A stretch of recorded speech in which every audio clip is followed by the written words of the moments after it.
Hello viewers, তো সবাইকে জানাই আবারও স্বাগতম আমার এই ইউটিউব চ্যানেলে। তো ভিউয়ার্স, আজকের এই ভিডিওতে আলোচনা করছি বিশ্ববিদ্যালয়ে নিয়োগ দুর্নীতি বঞ্চিত রাজ্যের শিক্ষিত বেকাররা।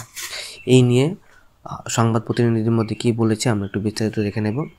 বলেছে, ত্রিপুরা কেন্দ্রীয় বিশ্ববিদ্যালয়ের নিয়োগ দুর্নীতি রোধে নীরব দর্শক রাজ্য সরকার, ফলে রাজ্যের মেধাবী যুবক যুবতীদের চাকরি হচ্ছে না, উল্টে মোটা অঙ্ক ও রাজনৈতিক চাপে চাকরি যাচ্ছে বহিরাজ্যে। এমনকি রাজ্যের একাংশ প্রভাবশালী রাজনৈতিক নেতৃত্বের পরিবারেও চাকরি যাচ্ছে, অথচ রাজ্যের মেধাবী যুবক যুবতীদের চাকরি হচ্ছে না।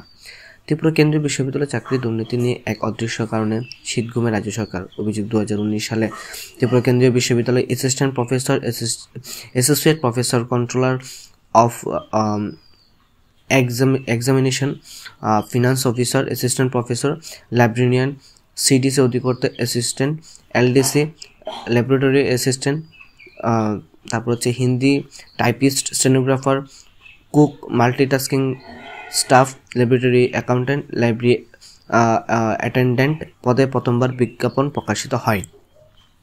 সময়ে বহিরাজ্যে বহু বেকার চাকরির আবেদনপত্র জমা দেন। এরপর দুবার এই নিয়োগ প্রক্রিয়া বাতিল হয়ে যায়।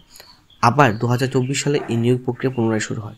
অবাক করার বিষয় হলো, 2019 সালে যারা আবেদন করেছিলেন তাদের বয়স উত্তীর্ণের অজুহাতে নতুন নিয়োগ প্রক্রিয়ার অংশগ্রহণের সুযোগ দেওয়া হয়নি।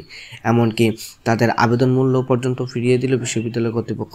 অথচ ত্রিপুরা বিশ্ববিদ্যালয়ের নিয়োগ নীতি অনুযায়ী তাদের নিয়োগ প্রক্রিয়ার অংশ নেওয়ার অধিকার রয়েছে। এইভাবেই প্রথম পর্যায়ে রাজ্যের বেকারদের নিয়োগ থেকে বঞ্চিত করা হয়।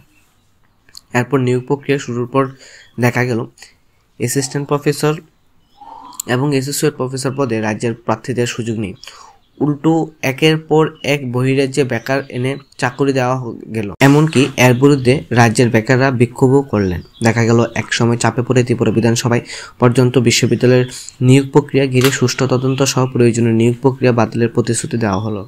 তবে এর কোনো সুফল গত 8 মাসেও পেলেন না রাজ্যের বেকাররা। এভাবেই এক প্রকার সমাপ্তির পথে অ্যাসিস্ট্যান্ট প্রফেসর ও অ্যাসোসিয়েট প্রফেসর পদের নিয়োগ প্রক্রিয়া। আর এখন অ্যাসিস্ট্যান্ট রেজিস্ট্রার, সিডিসি অধিকর্তা, assistant LDC, librarian, Hindi typist, stenographer সহ অন্যান্য পদের নিয়োগ প্রক্রিয়া শুরুর আগেই নানা অভিযোগ উঠেছে। বিশ্ববিদ্যালয় সূত্রের খবর, অ্যাসিস্ট্যান্ট পদে ইতিমধ্যে পদোন্নতির মাধ্যমে 3 জনকে চাকরি দেওয়া হয়েছে। এলডিসি পদেও বিশ্ববিদ্যালয়ের চুক্তিবদ্ধ কর্মীদের চাকরি দেওয়া হবে। আর অ্যাসিস্ট্যান্ট রেজিস্ট্রার পদেও নিয়োগ প্রক্রিয়া শুরুর আগেই চাকরি প্রার্থীদের নামে সিলমোহর পড়ে গেছে। একই হাল অন্য পদগুলির ক্ষেত্রে, ফলে রাজ্যের বেকার বিক্ষোভ চরমে উঠেছে।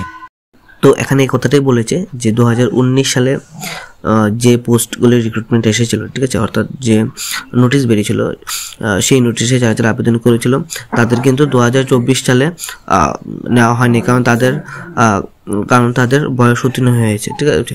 তার জন্য যুবক যুবতীদের চাকরিও হচ্ছে না, ঠিক আছে। তাহলে এর জন্য কিন্তু রাজ্যের মধ্যে বেকার বিক্ষোভ চরমে উঠছে, ঠিক আছে, এবং মেধাবী যুবক যুবতীরা চাকরি হচ্ছে না, ঠিক আছে। তো এর মধ্যে অনেকগুলি পোস্টের কথা বলা হয়েছিল: অ্যাসিস্ট্যান্ট প্রফেসর, লাইব্রেরিয়ান, সিডিসি অধিকর্তা, অ্যাসিস্ট্যান্ট এলডিসি, তারপরে laboratory assistant, Hindi typist, stenographer, etcetera, ঠিক আছে। তো এই পোস্টগুলির মধ্যে সঠিকভাবে নিয়োগও হচ্ছে না, ঠিক আছে, যার জন্য কিন্তু বেকার বিক্ষোভ চরমে উঠছে। এ হচ্ছে বিষয়। ভিডিওটি দেখার জন্য অসংখ্য ধন্যবাদ। এই বিষয়গুলি নিয়ে যদি কোনো নতুন আপডেট আসে আমি তোমাদেরকে অবশ্যই জানিয়ে দেবো।